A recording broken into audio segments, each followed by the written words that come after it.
ಈಗ ಒಂದು breaking news ಬರ್ತಾ ಇದೆ. ಲೋಕಸಭೆ ಚುನಾವಣೆಗೆ ಸೀಟು ಹಂಚಿಕೆ ವಿಚಾರಕ್ಕೆ ಸಂಬಂಧಪಟ್ಟಂತೆ ನಮಗೆ 7, 5, 3 ಸೀಟು ಕೊಡ್ತಾರೋ ಗೊತ್ತಿಲ್ಲ. ಅವರು ಕೊಟ್ಟಷ್ಟು ತೆಗೆದುಕೊಳ್ಳೋದಕ್ಕೆ ನಾವು ಬೆಗ್ಗರ್ಸ್ ಅಲ್ಲ.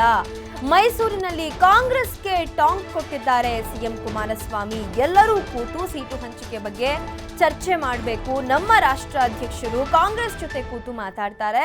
ಮೈಸೂರಲ್ಲಿ ಸಿಎಂ ಎಚ್.ಡಿ. ಕುಮಾರಸ್ವಾಮಿ ಈ ಹೇಳಿಕೆಯನ್ನ ನೀಡಿದ್ದಾರೆ. ಸೀಟು ಹಂಚಿಕೆ ವಿಚಾರಕ್ಕೆ ಸಂಬಂಧಪಟ್ಟಂತೆ ಸಾಕಷ್ಟು ಕಾಂಗ್ರೆಸ್ ಮತ್ತು ಜೆಡಿಎಸ್ನಲ್ಲೇ ಒಂದು ರೀತಿ ಹಗ್ಗ ಜಗ್ಗಾಟ ನಡೀತಾ ಇದೆ ಅನ್ನುವಂಥದ್ದಕ್ಕೆ ಸಿಎಂ ಕುಮಾರಸ್ವಾಮಿ ಅವರ ಈ ಒಂದು ಹೇಳಿಕೆ ಸ್ಪಷ್ಟ ಉದಾಹರಣೆ ಅಂತ ಹೇಳಬಹುದಾಗಿದೆ. 7, 5, 3 ವಿ ಆರ್ ನಾಟ್ ಬೆಗ್ಗರ್ಸ್. ಭಾಳ ಸ್ಪಷ್ಟವಾಗಿ ಹೇಳ್ತೀನಿ. ಇಲ್ಲಿ ಪ್ರಶ್ನೆ ರಾಷ್ಟ್ರದ ರಾಜಕಾರಣದಲ್ಲಿ ಒಂದು ಸಂದೇಶ ಕೊಡಬೇಕು ಅಂತಕ್ಕಂಥದ್ದು ಎಲ್ಲರಲ್ಲೂ ಭಾವನೆ ಇದ್ದರೆ ಕೂತು ಸಮಗ್ರವಾಗಿ ಚರ್ಚೆ ಮಾಡಿ ತೀರ್ಮಾನಕ್ಕೆ ಬರಬೇಕು. ನಾನೀಗಾಗಲೇ ಹೇಳಿದ್ದೇನೆ, ನನ್ನ ಒಂದು ಜವಾಬ್ದಾರಿ ಇರೋದು ಈ ಒಂದು ಮೈತ್ರಿ ಸರ್ಕಾರದಲ್ಲಿ ನಾಡಿನ ಜನತೆಯ ಸಮಸ್ಯೆಗಳಿಗೆ ಯಾವ ರೀತಿಯಲ್ಲಿ ಒಂದು ಉತ್ತಮವಾದಂಥ ಆಡಳಿತವನ್ನು ಕೊಡಬೇಕು, ಅದರ ಕಡೆ ನನ್ನ ಗಮನ ಇದೆ.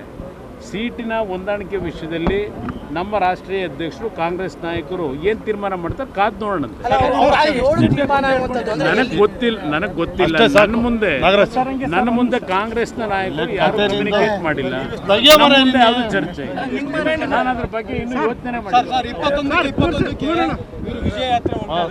ಹೋಗ್ಲಿ ಸಂಖ್ಯೆ ಎಸ್, ಈ ಬಗ್ಗೆ ಮತ್ತಷ್ಟು ಮಾಹಿತಿಯನ್ನ ನೀಡ್ತಾರೆ ನಮ್ಮ ಪ್ರತಿನಿಧಿ ಸುರೇಶ್. ಎಲ್ಲೋ ಒಂದು ಕಡೆ ಸೀಟು ಹಂಚಿಕೆ ವಿಚಾರಕ್ಕೆ ಸಂಬಂಧಪಟ್ಟಂತೆ ದೋಸ್ತಿಗಳ ನಡುವೆ ಎಲ್ಲವೂ ಸರಿಯಿಲ್ಲ, ಕಾಂಗ್ರೆಸ್ ಮತ್ತು ಜೆಡಿಎಸ್ ನಡುವೆ ಸಾಕಷ್ಟು ಹಗ್ಗ ಜಗ್ಗಾಟ ಇದೆ ಅನ್ನುವಂಥದ್ದಕ್ಕೆ ಇವತ್ತು ಮೈಸೂರಿನಲ್ಲಿ ಸಿಎಂ ಕೊಟ್ಟಿರುವಂಥ ಹೇಳಿಕೆ ಒಂದು ಉದಾಹರಣೆ ಅಷ್ಟೇನಾ ಅಂತ.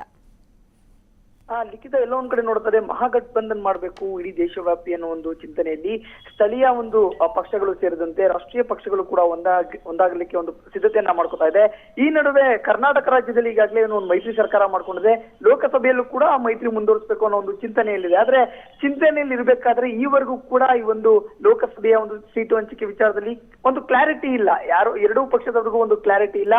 ಇಂತಿಂತ ಸ್ಥಳಗಳನ್ನ ಒಂದು ಕ್ಷೇತ್ರಗಳನ್ನ ನಮಗೆ ಬಿಟ್ಕೊಡ್ಬೇಕು ಅಂತೇಳಿ ಒಂದು ಅಗ್ಗಜಗಾಟ ನಡೀತಾನೆ ಇದೆ. ಆದ್ರೆ ಇವತ್ತು ಒಂದು ಆ ಅಸಮಾಧಾನವನ್ನ ಕುಮಾರಸ್ವಾಮಿ ಅವರು ಸ್ವತಃ ಮೈಸೂರಿನಲ್ಲಿ ಹೊರ ಹಾಕಿರುವಂತದ್ದು. ಅಂದ್ರೆ ನಾವು ಭಿಕ್ಷುಕರಲ್ಲ, we are not a beggars. ನಮ್ಗೆ 2, 3, 7, 5 ಈ ರೀತಿಯಾಗಿ ಲೆಕ್ಕದಲ್ಲಿ ಅಂತಲ್ಲ, ಸಮಾನವಾಗಿ ಎಲ್ಲರಿಗೂ ಒಂದು ತೂಕದ ಒಂದು ಪ್ರಮಾಣದಲ್ಲಿ ಒಂದು ಸೀಟು ಹಂಚಿಕೆ ಇರಬೇಕು. ಅದರಿಂದ ಒಂದು ಸ್ಯಾಟಿಸ್ಫ್ಯಾಕ್ಷನ್ ಆಗ್ಬೇಕು. ಆ ಹಂತದಲ್ಲಿ ಇದ್ರೆ ಮಾತ್ರ ಆಗತ್ತೆ. ಆದ್ರೆ ರಾಷ್ಟ್ರಕ್ಕೆ ಒಂದು ಸಂದೇಶನೂ ಕೂಡ ರವಾನೆ ಆಗ್ಬೇಕಾಗಿರುತ್ತೆ. ಆ ನಿಟ್ಟಿನಲ್ಲಿ ಕೂತು ಚರ್ಚೆ ಮಾಡ್ಬೇಕಾಗಿರುತ್ತೆ.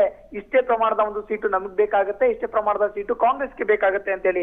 ಹಾಗಾಗಿ ನಮ್ಮ ರಾಷ್ಟ್ರಾಧ್ಯಕ್ಷರೇನಂದ್ರೆ ಎಚ್.ಡಿ. ದೇವೇಗೌಡರೇನಂದ್ರೆ ಅವರು ಈ ಬಗ್ಗೆ ಒಂದು ಮಾತುಕತೆಯನ್ನ ನಡೆಸ್ತಾರೆ, ಕೂತು ಚರ್ಚೆಯನ್ನು ಕೂಡ ಮಾಡ್ತಾರೆ. ನಾವು ಕೇವಲ ಆಡಳಿತದ ಕಡೆ ನಾನು ಹೆಚ್ಚಿನ ಒಂದು ಗಮನವನ್ನ ಕೊಡ್ತಾ ಇದ್ದೇನೆ. ಹಾಗಾಗಿ ಸರಿಯಾದ ಸೀಟನ್ನ ಹಂಚಿಕೆ ಮಾಡಿ ಅನ್ನೋ ಒಂದು ಮುಖಾಂತರದ ಎಚ್ಚರಿಕೆಯ ಸಂದೇಶವನ್ನ ಕುಮಾರಸ್ವಾಮಿ ಅವರು V are not a beggars ಅನ್ನೋ ಒಂದು ಮುಖಾಂತರವಾಗಿ ಈಗ ಎಚ್ಚರಿಕೆಯ ಸಂದೇಶವನ್ನು ಕಾಂಗ್ರೆಸ್ಗೆ ರವಾನೆ ಮಾಡಿರುವಂತದ್ದು. ಲಿಖಿತ.